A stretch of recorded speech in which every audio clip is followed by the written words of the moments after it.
নমস্কার।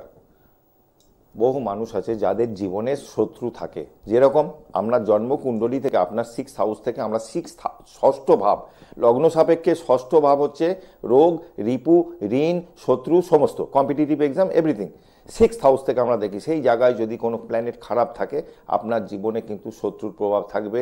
যদি এরকম নির্দিষ্ট কোনো স্পেসিফিক আপনার শত্রু থাকে যে আপনাকে ক্ষতি করতে চাইছে, আমি বলবো প্রথম করবেন হচ্ছে কোনো পুষ্যা নক্ষত্রে ধুতরা গাছের যে শিকড় আছে, গভীর রাতে গিয়ে এক টানে গাছটাকে তুলবেন, একটু শিকড় কেটে নেবেন।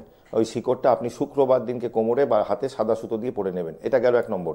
2 নম্বর হচ্ছে ওং হ্রিং বগলামুখীর যে মন্ত্র, ওং হ্রিং বগলামুখী সর্বদুষ্টা নাম, এই সর্বদুষ্টা নামের জায়গায় যে আপনার ক্ষতি করছে তার নামটা নেবেন। ও XYZ যেই হোক, ওং হ্রিং বগলামুখী নামটা নিলেন। বাচং মুখং পদং স্তম্ভয় জিহ্বায় কিলয় কিলয় বুদ্ধিং বিনাশ হয় হ্রিং ওং স্বাহা, জয় মা বগলার জয়। নিয়মিত করতে হবে এটা করবেন শত্রুকে দমন করার জন্য। ভালো থাকুন। আসছি, আজকে শেষ করছি, আবারও দেখা হবে আপনাদের সাথে। জয় মা তারা, জয় মা কামাখ্যা।